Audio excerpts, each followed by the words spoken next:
A gente vai sair daqui! Vai todo mundo embora! Foi pro Supremo!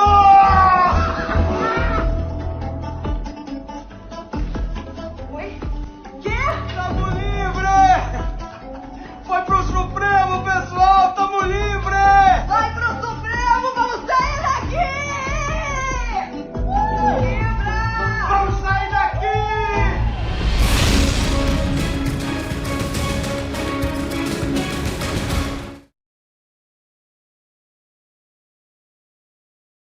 É isso aí, é a realidade.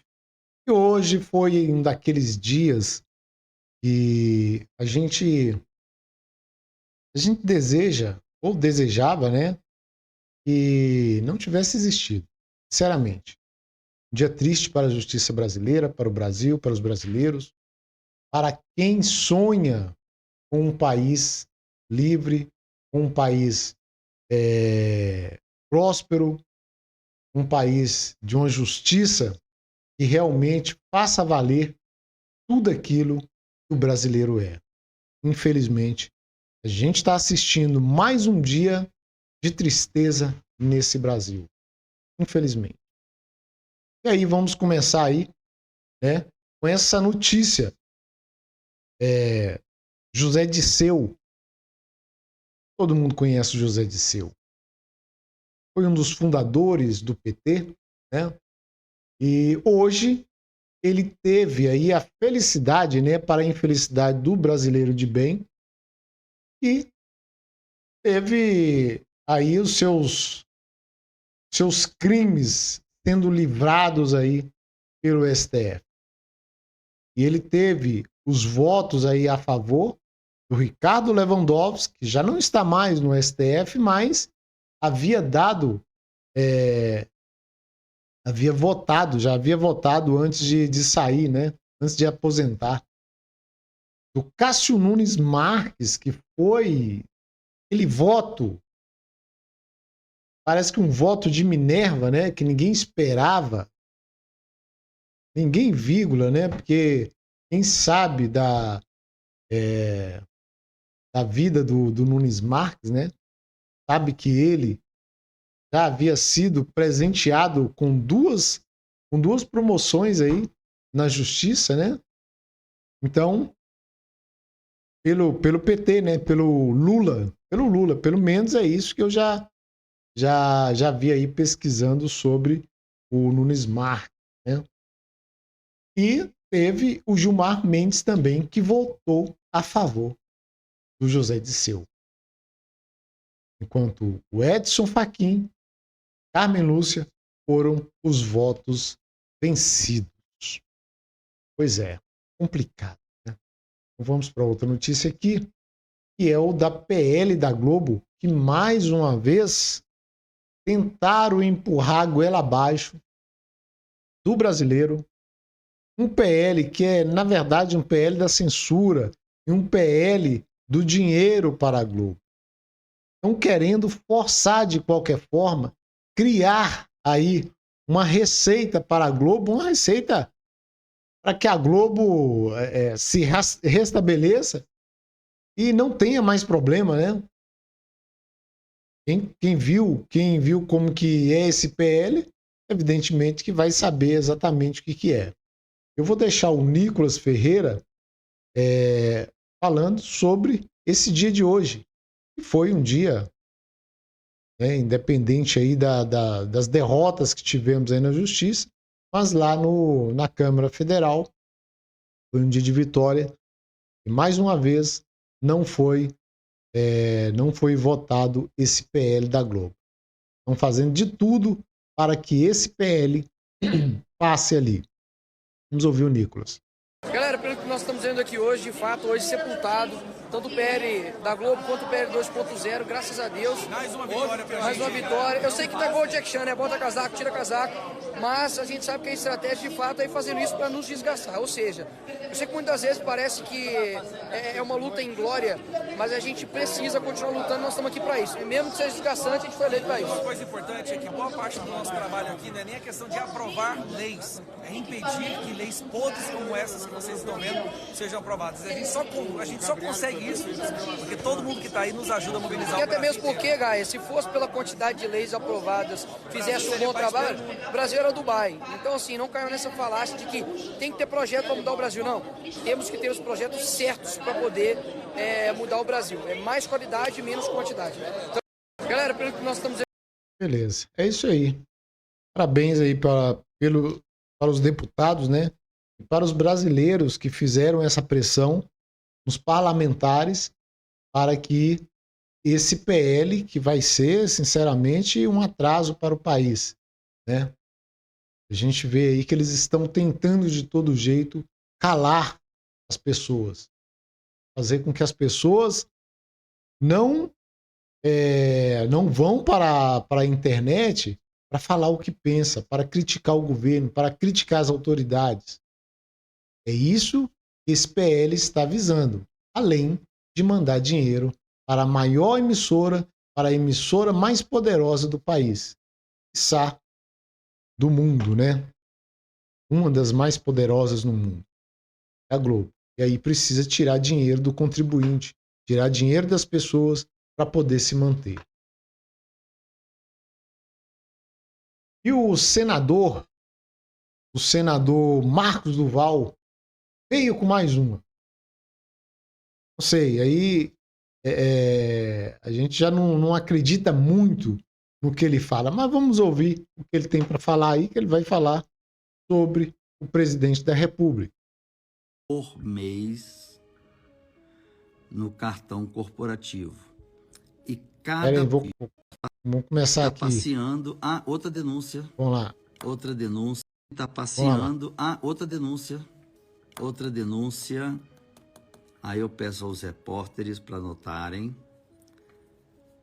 A denúncia é: o presidente Lula está gastando no cartão corporativo, em média, a partir de janeiro desse ano, 300 milhões de reais por mês no cartão corporativo. E cada país que ele tem ido visitar sem motivo, que nenhum até agora teve motivo, alguns ele tem comprado terras, casas, imóveis, porque dizem as minhas fontes que ele sabe que quando acabar o governo dele, muito provavelmente ele volta para a cadeia. Mas aí ele foge. Então, preste atenção que o Lula não está fazendo absolutamente nada, a não ser abrir a boca para falar besteira. Ele não está cumprindo nenhum acordo que ele fez para ser liberado do presídio. Um dia eu posso fazer uma live colocando quais são e quais foram os acordos. E ele está... Aí eu peço para que a imprensa também investigativa possa levantar o cartão corporativo. São 300 milhões de reais por mês no cartão corporativo.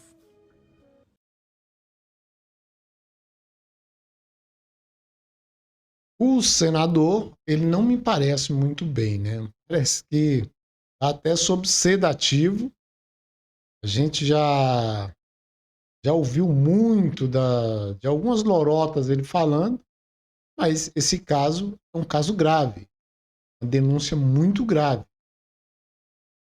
Se ele está dizendo que é verdade, apesar desse rosto dele mostrar que ele parece que está com algum problema, ele tem provas de tudo isso, ele tem que encaminhar isso à justiça, ao PGR, né?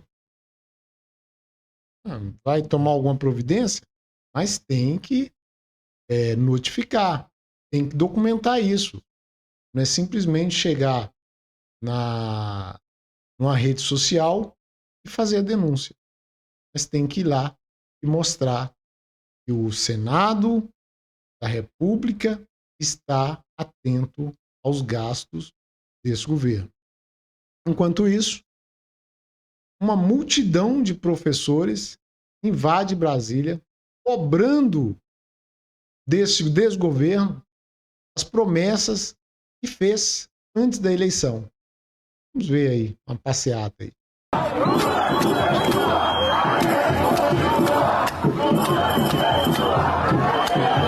Uma multidão de professores se reuniu na capital federal para protestar contra a falta de reajuste salarial e as propostas insatisfatórias do governo Lula. Surpreendentemente, a grande mídia parece ter ignorado o clamor desses profissionais da educação, preferindo focar em outras pautas menos relevantes e praticamente fingindo que nada está acontecendo. Professores da UFSC, em assembleia no dia 20 de maio, rejeitaram a proposta do governo apresentada em 15 de maio, com 344 professores presentes. A principal reclamação é o reajuste zero para 2024, que não contempla aposentados e mantém uma reestruturação de carreira considerada falsa. A Assembleia também decidiu que o Proifes não deverá assinar o acordo com o governo. Comentários nas redes sociais e em perfis de sindicatos mostram a insatisfação geral com o governo Lula. Professores destacam que a proposta do governo não atende às necessidades da categoria, que sofre com a defasagem salarial e a falta de recursos para as universidades. Os professores chegaram a falar que querem boicotar as eleições de petistas nas capitais brasileiras em outubro. O Sindicato dos Professores do Distrito Federal, Simpro-DF, também realizou uma Assembleia Geral com paralisação, somando-se à marcha da classe trabalhadora. As reivindicações incluem melhores condições de trabalho e vida, além de remuneração adequada à valorização da educação pública. Enquanto isso, o governo mantém a postura rígida, conforme declarou o secretário de Relações do Trabalho, José Lopes Feijó. Não tem mais papo. Essa intransigência do governo reflete na contínua insatisfação dos professores, que prometem manter a greve até que suas demandas sejam atendidas. Mais informações a qualquer momento. Pois é, isso aí foi uma reportagem do jornal Razão e postado aí na plataforma X, né? Mas foi o governo que foi colocado justamente, principalmente, por essa classe de professores. Esqueceram que Bolsonaro deu um dos maiores reajustes para os professores enquanto estava no governo. E como prêmio, Bolsonaro recebeu foi uma negação dessa classe ao sua tentativa de retorno, né, ou de permanência como presidente da República. Porque a maioria dos sindicatos de professores, a maioria não, todos os sindicatos de professores foram a favor desse desgoverno que está aí. E está como um trem desgovernado sem saber aonde vai parar. Infelizmente, a gente está também fazendo parte desse trem desgovernado aí. E os professores estão, então, aí revoltados com a situação dele, né? Então é isso. Pois é, então eu falei a respeito do José Disseu, e aí nós temos aí uma foto aí do Nunes Marques com Lula, né? Já conhecido de muito tempo, né? E aí a Fernanda Salles veio trazendo pra gente aí, ó. Vi muitos comentários de surpresa pelo voto decisivo de Nunes Marques a favor do guerrilheiro Zé Disseu. Você sabia que, mesmo antes de ser indicado por Bolsonaro para o STF, Nunes Marques tinha sido nomeado 2 vezes por Lula para juiz do TRE de Teresina? Pois é. Nunes Marques, que todos nós sabemos, né, foi indicado para o STF por Jair Bolsonaro. Mas estamos vendo aí o que está acontecendo, né? O Mendonça não está muito longe do que o Nunes Marques está fazendo, não. E é isso. E aí a gente vem aqui naquele caso, no caso mais complicado do dia de hoje, né? E foi o Dias Toffoli anulando todos os atos da Lava Jato contra Marcelo Odebrecht. E ele nem se declarou, nem tentou aí se declarar suspeito. Isso porque ele fez parte das planilhas de quem agora ele julgou. As planilhas de pagamento de quem agora ele julgou. E acho que todos se lembram das planilhas da Odebrecht, né? O amigo do meu pai, que inclusive a Cruzoé soltou uma revista e foi censurado. Todos se lembram. O ministro Dias Toffoli era o presidente do STF. Quando a revista ia publicar essa reportagem sobre o amigo do meu pai, o ministro Dias Toffoli nomeou, deveria ser, quer dizer, não está certo, né? Porque censura não está certo. Está passando por cima da nossa Constituição Federal. Mas nem mesmo para fazer um sorteio lá para indicar um ministro para apurar o que é que está acontecendo, por que essa revista está publicando isso, e aí nomeou de ofício o ministro, todos sabem, o Alexandre de Moraes, e censurou a revista. Né? E aí todos sabem o que deu aí. Então, com isso, com essa ação do Dias Toffoli, o amigo do meu pai, ele está jogando mais uma pá de cal na Lava Jato. Destruindo desta forma, mais uma vez, a justiça brasileira. Né? Passando um compressor em cima aí da nossa Constituição da República. Então, eu peguei um tweet da Dama de Ferro, na plataforma X, e segue o seguinte: segue a todo vapor para reescrever a história como nos anos de 1930. 1930, todo mundo sabe aí, foi o governo lá na Rússia, né? A revolução que houve lá no 2017, em 1917, e houve uma semelhança disso aí em 1930, quando Stalin mandou apagar de livros as simples menções de seus inimigos, né? E apagar as fotos que foram caindo em desgraça. Os velhos stalinistas que mandam na estratégia da seita. Aí eu peguei do tweet Dama de Ferro. Essa seita conhecida como PT sabe o modus operandi.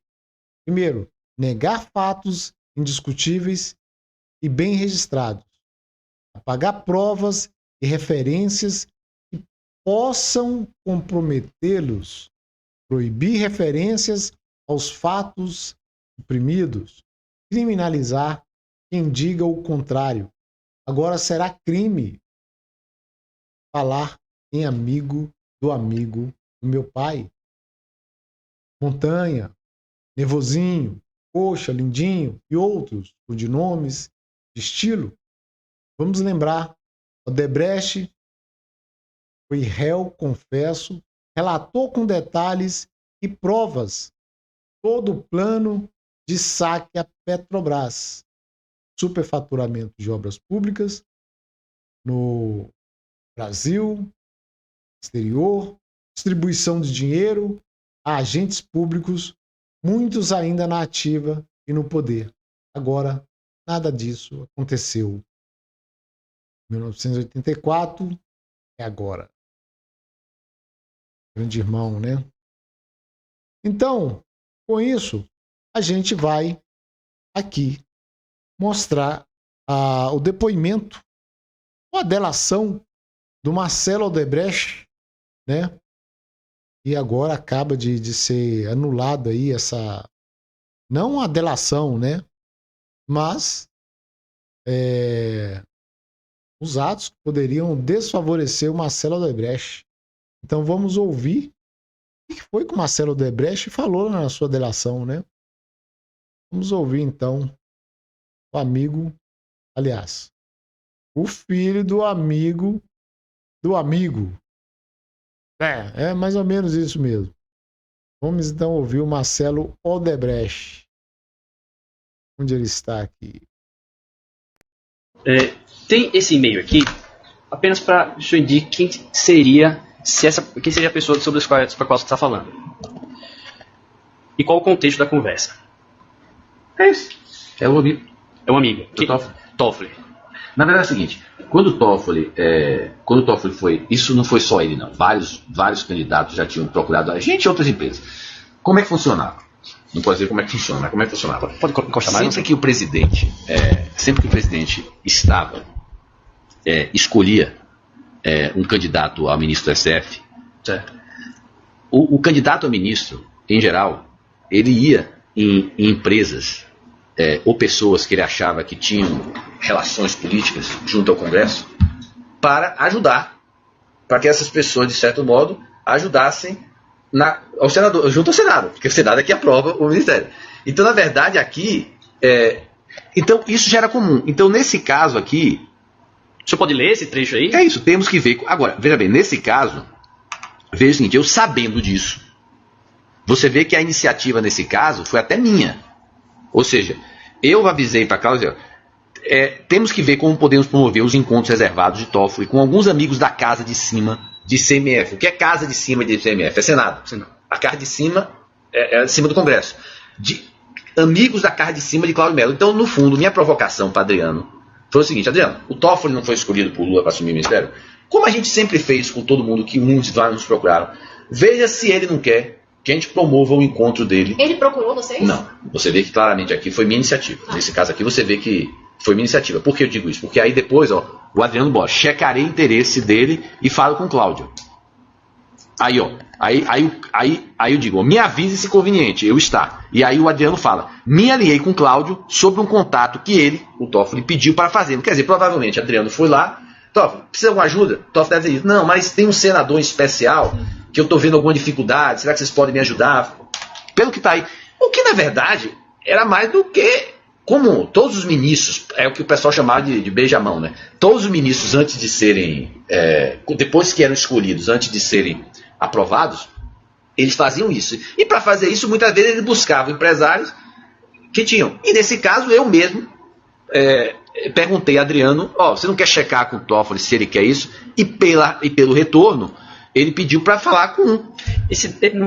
Você fala logo na primeira mensagem. Eles e nós podemos ter com isto um aliado no futuro. É isso. Aliado em que sentido? Um juiz, um ministro poderia ser aliado da empresa? Qual é a cabeça? Quando eu digo eles e nós, é eles os amigos de Cláudio. Quer dizer, eles, no caso, os amigos de Cláudio, e nós, Odebrecht, poderíamos ter um aliado no futuro. E que seria o aliado? Ministro que você ajudou ele. Quer dizer, a receita diz o seguinte: na hora que o ministro ele é eleito, você vê o seguinte, o cara é eleito pelo presidente. Depois não quer dizer que ele vai, como ele tem... Você vê que os ministros mais radicais com o PT foram os ministros eleitos escolhidos por Lula. Entendeu? Foram mais duros que teve com o PT. Não quer dizer isso. Agora, na verdade é o seguinte, o que você cria expectativa? De que se você ajudou o cara de alguma maneira, lá na frente pelo menos, né? Ele reserva você, ele vai te escutar, cria uma boa vontade. Mas obviamente que eu digo, aqui, isso é da natureza humana. Mas não está dizendo que não tem nenhuma licitude aqui. Não, claro, fica bem claro. Toda e qualquer pergunta, qualquer e-mail apontado não diz, não se quer dizer que é ilícito ou não. Por isso que ele está te questionando. Por isso que eu estou dizendo, existia sim essa relação, a gente tentou aproximação. Uma das razões que eu sempre dizia para o Adriano manter esse contato é porque eu achava que era uma pessoa que tinha um potencial, que seria importante de ter ele como um aliado futuro Entendeu? Como a gente tinha no Congresso, como tinha no Senado, como tinha. A gente não tinha, na verdade, muitos aliados no ministro que a gente conhecesse. É sempre bom se você tiver um ministro que foi eleito, que você conhece ele há 20 anos, é sempre mais tranquilo. Então foi nessa linha, entendeu? Mas nunca. E pelo que está aqui no e-mail, ele deve ter pedido para a gente fazer um contato com algum senador que ele via alguma dificuldade, entendeu? Que eu não sei qual é. E sem a presença dele, tá vendo? Agora, como é que você vai avaliar o que é lobby, o que é de serviço de advocacia, entendeu? Esse é o ponto. Até porque uma outra razão que o Sérgio Renault está envolvido é porque o Sérgio, ele tinha trabalhado na Casa Civil e tinha trabalhado, conhecia o pessoal. Então, tinha outras atuações do Sérgio que não eram. Mas, novamente, é aquela história. Como é que você separa o que é... Esse é o grande drama. Então, com certeza, pelo que eu me lembro, foram valores altos. Tem até aquele e-mail que faz referência a valores altos. Lembra que eu avisei no Refis da Crise? Se forem por essa linha, Entendi. a pessoa cobra cara. Então, quando eu fiz essa menção no Refis da Crise, com certeza eu estava me referindo à experiência Anterior. Agora, eu não me lembro qual foi o valor. O valor foi aprovado por Adriano Maia Henrique, mas eu me lembro que foi alto. Se pedir as informações, deve estar ou na Odebrecht ou na construtora, mas deve ter esse pagamento. O difícil vai ser dizer... Esse pagamento, você acredita, se caso tenha havido, se houve, você acredita que foi feito pela Odebrecht Energia? O Odebrecht, é porque na época da Odebrecht Energia, eu não sei se já começou jurídico, deve ter sido feito pela construtora mesmo. O mais provável é que tenha sido feito pela construtora. Mas é aquela história, o que se tem lá é um serviço de advocacia, com certeza, aprovado por Adriano Maia Henrique, para o escritório do Sérgio.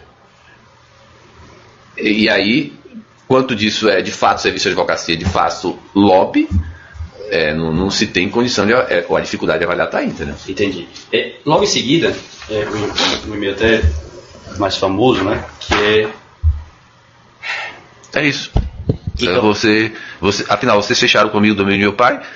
No fundo, a gente está falando isso. Agora, obviamente, que esse fechamento aqui do amigo de meu pai, quando eu falo, vocês fecharam com o amigo do amigo de meu pai, eu não estou dizendo que eles fecharam diretamente com o Toffoli. Aqui tem o Sérgio, que era com quem eles fechavam o valor do orçamento. O que a gente entendia é que, ao estar fechando com o Sérgio, ele está cuidando do assunto.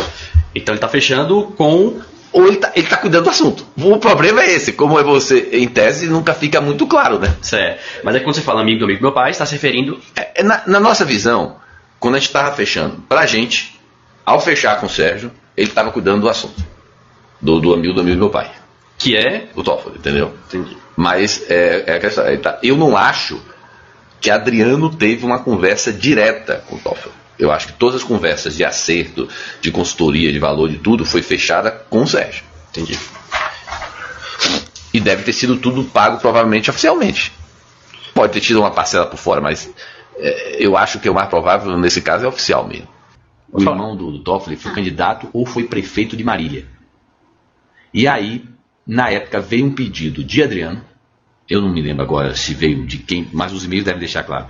Ou Adriano recebeu esse e-mail, tá, de pedido, mas veio um pedido para a gente tentar apoiar a eleição de Marília. Aí eu não posso afirmar se o pedido foi direto do Toffoli, se o pedido foi, não sei. Como é que houve um pedido que veio de Adriano para a gente apoiar a candidatura, acho que do irmão dele, a prefeito. Esse assunto foi direcionado para Odebrecht Ambiental, que é onde poderia ter interesse por causa de saneamento, certo? E aí nós apoiamos. E depois se tentou criar alguma coisa em Marília. Mas eu não acho que a gente conseguiu nada em Marília. Mas o senhor se lembra se efetivamente houve o apoio? Eu acho que houve. Eu acho que houve o apoio. Pelo encadeamento? Eu acho difícil não ter tido apoio. Entendi. Eu acho que houve.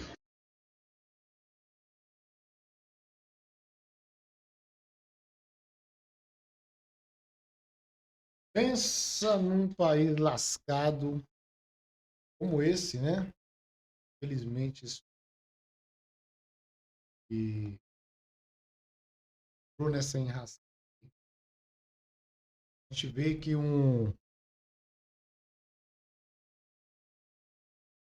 ministro que estava envolvido com a empresa, pelo menos havia esse relato aí do envolvimento dele, né? Ele poderia muito bem não ter tomado essa atitude hoje, né?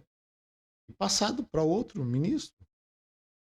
Não, mas E é isso que fica aí. Vai destruindo a nossa justiça. Não temos a quem recorrer. Senado, a gente já viu como é que é. Infelizmente.